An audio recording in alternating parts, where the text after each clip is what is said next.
Le désert ne fait pas de bruit quand il attend. Il regarde passer le temps, le vent, les pas de ceux qui espèrent encore. Quelque part, un rail s'arrête net, comme une phrase qu'on n'a jamais terminée. Autour, une jeunesse avance, hésite, regarde l'horizon, se demande si l'avenir se trouve ici ou ailleurs. Fermez les yeux un instant. Écoutez ce silence lourd, chargé de promesses retenues. Un silence qui n'est ni vide, ni mort, mais plein de choses qu'on n'a pas encore osé réveiller. Des richesses enfouies sous le sable, des idées mises en pause, des rêves rangés dans un tiroir trop longtemps fermé. Et si l'attente n'était pas un échec, mais une préparation? Et si ce pays que l'on dit souvent immobile était en réalité en train de respirer profondément avant un mouvement décisif? Il y a des moments où l'histoire ne crie pas, elle chuchote, et seuls ceux qui prennent le temps d'écouter sentent que quelque chose est en train de changer. Si ce que vous venez de ressentir vous a parlé, prenez une seconde maintenant. Un simple like, c'est une façon de soutenir cette vision, ce regard posé sur notre avenir, et écrivez en commentaire, l'Algérie peut-elle vraiment changer de trajectoire? Vos mots comptent. Ils font partie de cette histoire que nous sommes en train de raconter, ensemble. Ici, chaque avis a du poids. Pendant longtemps, le temps en Algérie n'avançait pas. Il tournait sur lui-même. Les années passaient, les générations aussi, mais une étrange sensation demeurait, celle d'attendre quelque chose qui devait forcément arriver un jour. Depuis des décennies, on parlait de potentiel, de richesse, de lendemain prometteur, on les évoquait dans les discours, dans les cafés, dans les manuels scolaires, et puis on rentrait chez soi avec ce sentiment diffus que rien ne bougeait vraiment. Sous nos pieds, la terre était lourde de minerais, de fer, de phosphate, d'énergie, comme un trésor enfoui trop profondément pour être dérangé. Le soleil brûlait le Sahara chaque jour, inlassablement, sans jamais être pleinement capté. Les plaines fertiles attendaient, parfois exploitées, souvent délaissées. Tout semblait là, disponible, mais immobile, comme figé dans une parenthèse historique qui n'en finissait plus. La jeunesse, elle, regardait ailleurs. Non par manque d'amour pour sa terre, mais par fatigue. Fatigue d'entendre les mêmes promesses, les mêmes récits inachevés. Beaucoup ont grandi avec l'idée que l'avenir se trouvait de l'autre côté de la mer ou au moins loin d'ici. Les diplômes s'accumulaient, les compétences aussi, mais les opportunités restaient rares, concentrées, incertaines. Alors on rêvait d'un départ, parfois définitif, parfois seulement mental. Les infrastructures racontaient cette attente mieux que n'importe quel discours.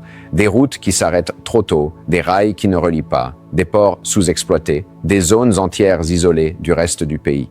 Comme si la carte elle-même était restée incomplète, dessinée à moitié, puis abandonnée sur une table. Et au milieu de tout cela, un pays debout, riche, jeune, immense, regardant au loin une ligne d'horizon encore floue, où quelque chose devait forcément commencer mais qui restait pour l'instant suspendu dans le sable et la poussière. Il y a toujours un moment précis où l'histoire cesse de tourner en rond. Pas un discours spectaculaire, pas une annonce tonitruante, mais un glissement silencieux, un instant où l'on comprend que le pays ne se contente plus de gérer l'urgence, mais qu'il commence à choisir. En Algérie, ce basculement ne s'est pas fait dans le bruit, mais dans la constance. Un changement de cap assumé, presque austère, où l'on a cessé de promettre pour commencer à structurer. Les décisions prises n'ont pas cherché à séduire, elles ont cherché à durer. Investir là où cela prenait du temps, relancer des dossiers gelés depuis des décennies, accepter des chantiers lourds, complexes, parfois impopulaires à court terme. Ce sont des choix qui engagent parce qu'ils ne peuvent plus être des faits sans coût. Et c'est précisément là que la rupture devient visible. On ne parle plus d'intention, mais de trajectoire. On ne raisonne plus en cycle politique, mais en décennies. Chaque orientation renvoie à une vision plus large. Reconnecter le territoire, transformer les ressources, préparer une économie capable de tenir sans béquilles. Rien n'est instantané, rien n'est magique. Mais une logique s'installe, patiente, méthodique, presque froide, et quand un État accepte le temps long, il envoie un message clair, à l'intérieur comme à l'extérieur. Ce n'est plus un discours que l'on écoute, c'est une direction que l'on suit. Découvert dans les années 1950, au cœur d'un sud-ouest immense et silencieux, Gara Djebile portait déjà en lui la promesse d'un basculement historique. Des milliards de tonnes de fer sous le sable, cartographiés, analysés, puis refermés comme un livre qu'on n'osait pas lire. Pendant des décennies, le gisement est resté là, immobile, témoin d'un paradoxe algérien, une richesse connue de tous, mais hors d'atteinte, prisonnière de la distance, du coût, du manque de vision. Le désert n'était pas vide, il était trop loin, car l'obstacle n'a jamais été le fer. Il était logistique, brutal, presque dissuasif. Comment déplacer des millions de tonnes à travers près de 1000 kilomètres de Sahara, sans routes adaptées, sans rails, sans eau, sans villes industrielles? Chaque grain de sable semblait rappeler que la géographie pouvait être une barrière aussi puissante que la politique.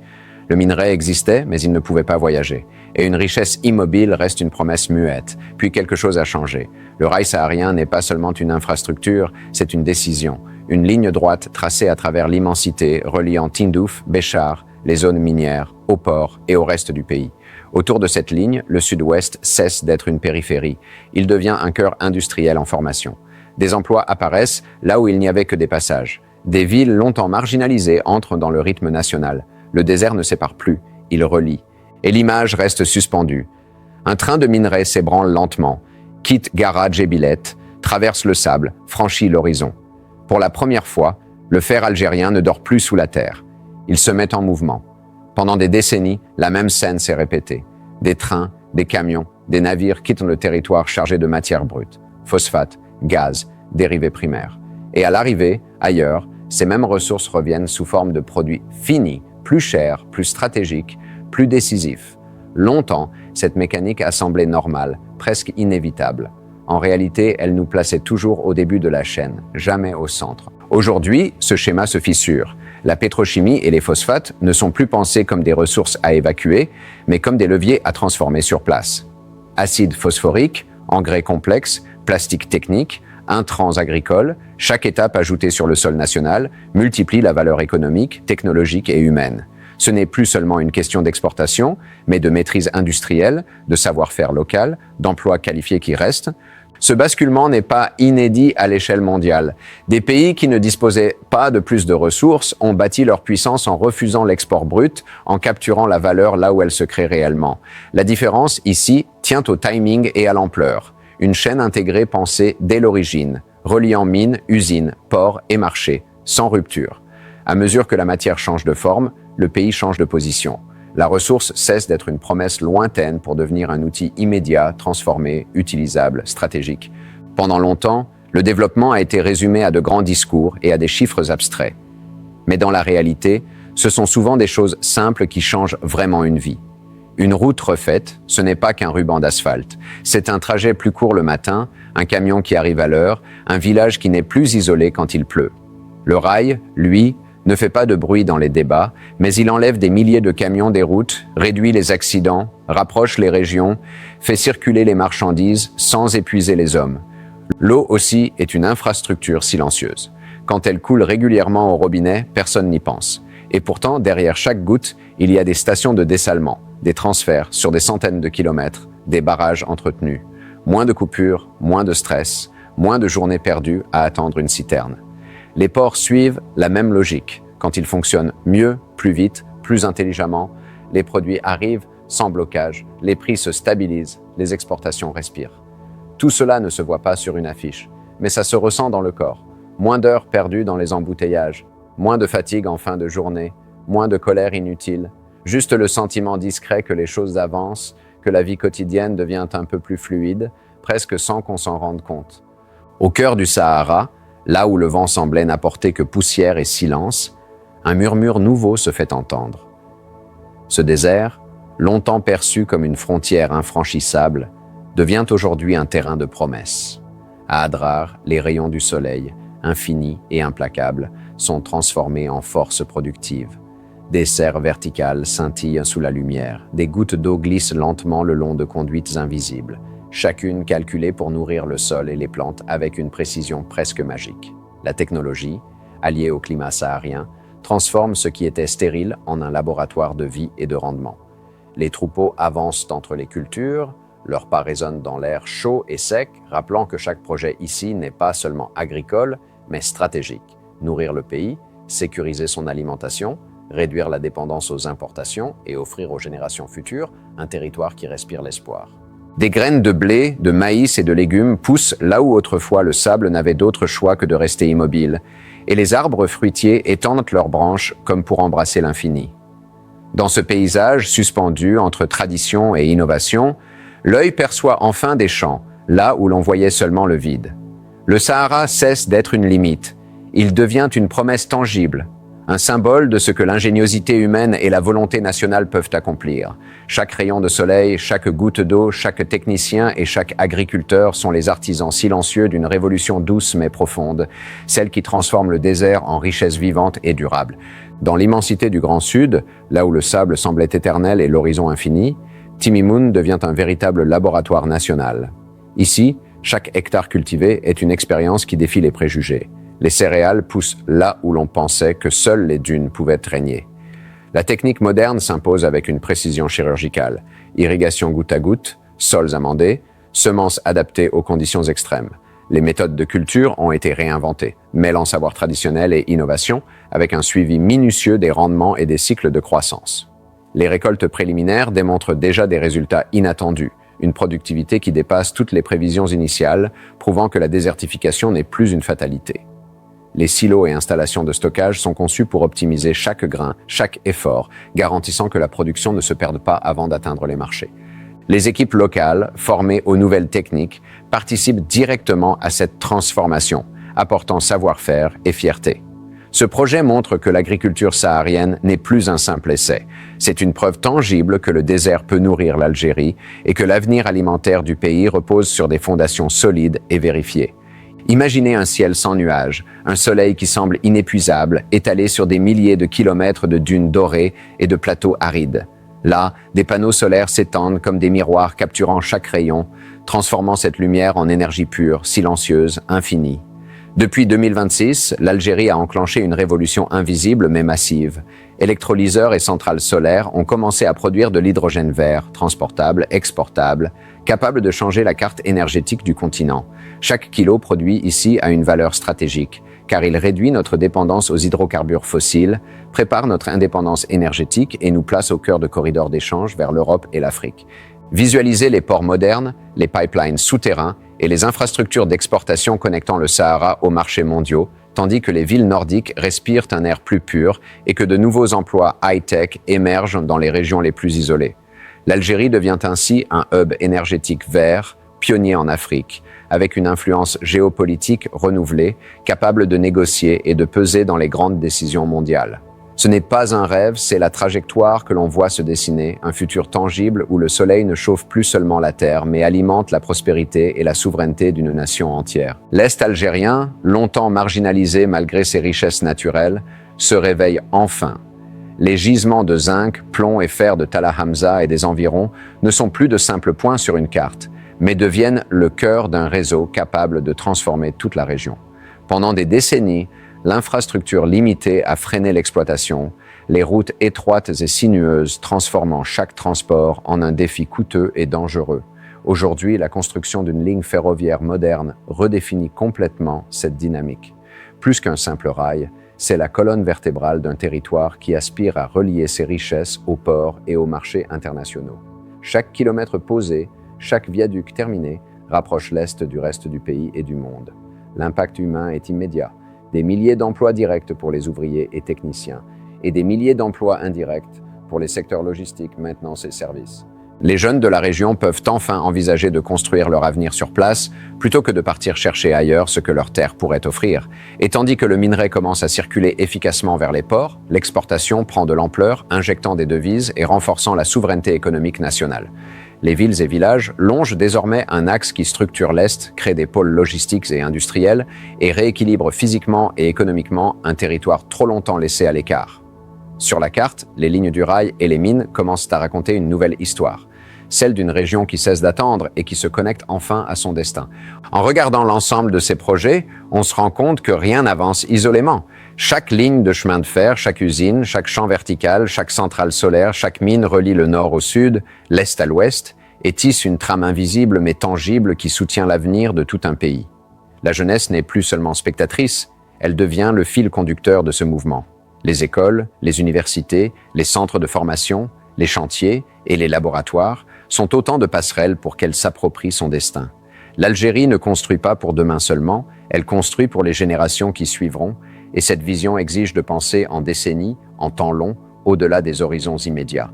Ce temps long transforme la patience en force, la constance en certitude. Mais cette ambition ne repose pas sur un individu, ni sur un ministère, elle repose sur la responsabilité collective. Chaque décision prise aujourd'hui, chaque investissement, chaque innovation, chaque choix technique engage non seulement l'État, mais aussi les citoyens, les entreprises, les familles et la communauté entière. On sent alors une vibration silencieuse qui traverse le pays, un élan qui dépasse les projets eux-mêmes et qui devient un héritage partagé. Dans ce vaste mouvement, l'Algérie semble respirer comme un organisme vivant, chaque région, chaque ville, chaque vallée et chaque désert, contribuant à la même respiration, à la même construction. Alors, au milieu de cette force en marche, on se pose la question, quel projet, selon vous, va réellement changer la vie des Algériens dans les prochaines années? Le désert ne fait pas de bruit quand il attend. Il observe le vent, le temps, les pas de ceux qui espèrent encore. Un rail s'arrête net, comme une phrase jamais achevée. Autour, la jeunesse avance, hésite, regarde l'horizon, se demande si l'avenir se trouve ici ou ailleurs. Fermez les yeux un instant. Écoutez ce silence lourd, chargé de promesses retenues. Il n'est ni vide ni mort, mais plein de choses qu'on n'a pas encore osé réveiller. Des richesses enfouies sous le sable, des idées mises en pause, des rêves rangés dans un tiroir trop longtemps fermé. Et si l'attente n'était pas un échec, mais une préparation? Et si ce pays, que l'on dit immobile, respirait profondément avant un mouvement décisif? L'histoire ne crie pas toujours, elle chuchote. Et seuls ceux qui prennent le temps d'écouter sentent que quelque chose change. Si ce que vous venez de ressentir vous a parlé, prenez une seconde maintenant. Un simple like, c'est soutenir cette vision. Et écrivez en commentaire, l'Algérie peut-elle vraiment changer de trajectoire? Vos mots comptent. Ici, chaque avis a du poids. Pendant longtemps, le temps en Algérie n'avançait pas. Il tournait sur lui-même. Les années passaient, les générations aussi. Mais une étrange sensation demeurait. Attendre quelque chose qui devait forcément arriver un jour. Depuis des décennies, on parlait de potentiel, de richesse, de lendemain prometteur. On les évoquait dans les discours, dans les cafés, dans les manuels scolaires. Puis on rentrait chez soi avec ce sentiment diffus que rien ne bougeait vraiment. Sous nos pieds, la terre était lourde de minerais, de fer, de phosphate, d'énergie, comme un trésor enfoui trop profondément pour être dérangé. Le soleil brûlait le Sahara chaque jour, sans jamais être pleinement capté. Les plaines fertiles attendaient, parfois exploitées, souvent délaissées. Tout semblait là, disponible, mais immobile, comme figé dans une parenthèse historique interminable. La jeunesse, elle, regardait ailleurs. Non par manque d'amour pour sa terre, mais par fatigue. Fatigue d'entendre les mêmes promesses, les mêmes récits inachevés.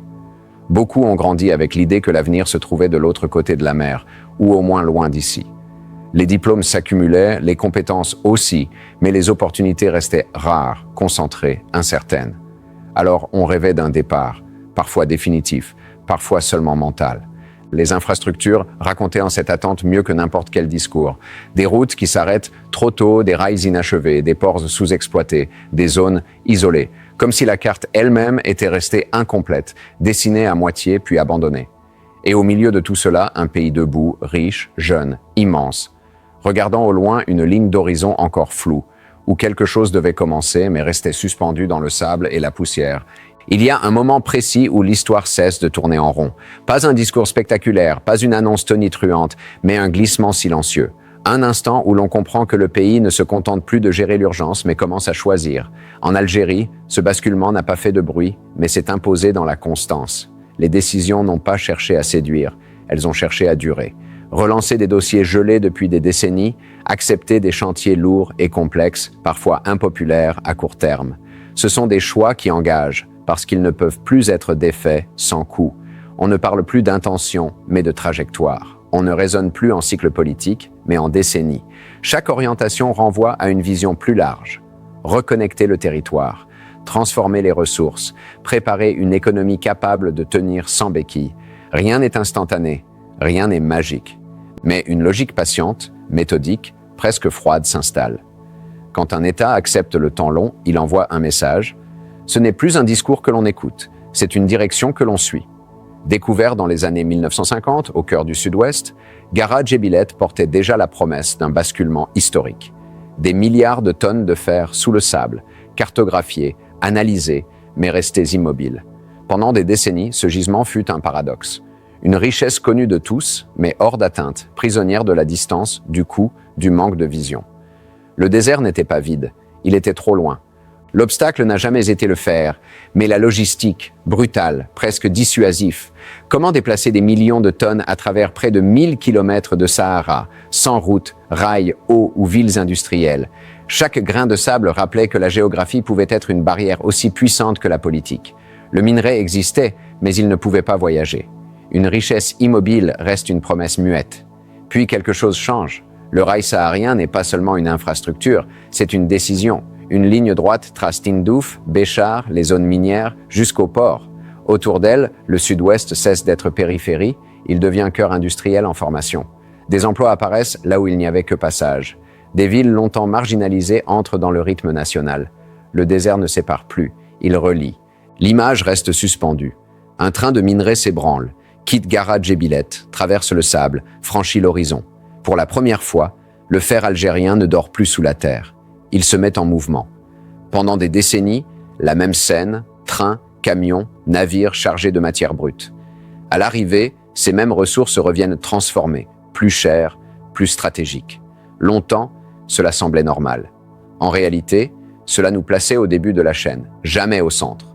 Aujourd'hui, ce schéma se fissure. Pétrochimie et phosphate ne sont plus seulement des ressources à évacuer, mais des leviers à transformer sur place. Acide, phosphorique, engrais complexes, plastique technique, intrants agricoles. Chaque étape sur le sol national multiplie la valeur économique, technologique et humaine. Ce n'est plus seulement une question d'exportation, mais de maîtrise industrielle, savoir-faire local, emploi qualifié qui reste. Les infrastructures simples changent la vie réelle. Une route refaite, ce n'est pas qu'un ruban d'asphalte, c'est un trajet plus court, un camion à l'heure, un village moins isolé. Le rail silencieux enlève des milliers de camions des routes, réduit accidents et fatigue. L'eau, derrière chaque goutte, c'est des barrages, stations de dessalement, transferts sur des centaines de kilomètres. Les ports fonctionnent mieux, plus vite, plus intelligemment. Les produits arrivent, les prix se stabilisent, les exportations respirent. Au cœur du Sahara, là où le vent n'apportait que poussière et silence, un murmure nouveau se fait entendre. Le désert, longtemps frontière, devient terrain de promesses. À Adrar, les rayons du soleil sont transformés en force productive. Serre verticale scintille sous la lumière, l'eau suit son chemin précis. Technologie et climat saharien transforment le stérile en laboratoire de vie et rendement. Chaque rayon de soleil, chaque goutte, chaque technicien et agriculteur participent à cette révolution silencieuse. À Timimoun, chaque hectare cultivé est une expérience. Irrigation goutte à goutte, sols amendés, semences adaptées aux conditions extrêmes. Les récoltes démontrent déjà des résultats inattendus. Silos et installations de stockage optimisent chaque grain. Les équipes locales participent directement à cette transformation. L'agriculture saharienne n'est plus un essai. C'est une preuve tangible que le désert peut nourrir l'Algérie et assurer un futur alimentaire solide. Le soleil infini du Sahara devient énergie pure. Électrolyseurs et centrales solaires produisent de l'hydrogène vert exportable, stratégique. Réduction de la dépendance aux fossiles, indépendance énergétique, hub africain pour l'Europe et l'Afrique. Nouveaux emplois high-tech, ports modernes, pipelines. L'Algérie se place au cœur du jeu énergétique mondial. L'Est algérien, longtemps marginalisé, se réveille. Les gisements de zinc, plomb et fer deviennent le cœur d'un réseau national. La nouvelle ligne ferroviaire structure l'Est, relie les richesses aux ports et aux marchés internationaux. Chaque kilomètre rapprochant les régions, chaque emploi créant des opportunités locales. Les jeunes peuvent bâtir leur avenir sur place. L'Est cesse d'attendre, se connecte enfin à son destin. Et dans tout ce mouvement, rien n'avance isolément. Chaque mine, usine, champ, centrale ou rail relie le nord au sud, l'est à l'ouest, tissant une trame invisible mais tangible pour l'avenir du pays. La jeunesse n'est plus spectatrice, elle est le fil conducteur. L'Algérie construit pour les générations futures, avec patience et vision. Chaque décision engage l'État, les citoyens, les entreprises et la communauté entière. Une vibration traverse le pays. Un héritage partagé, un organisme vivant où chaque ville, vallée et désert participe à la même respiration. Alors, au milieu de cette force en marche, la question reste, quel projet, selon vous, va réellement changer la vie des Algériens dans les prochaines années ?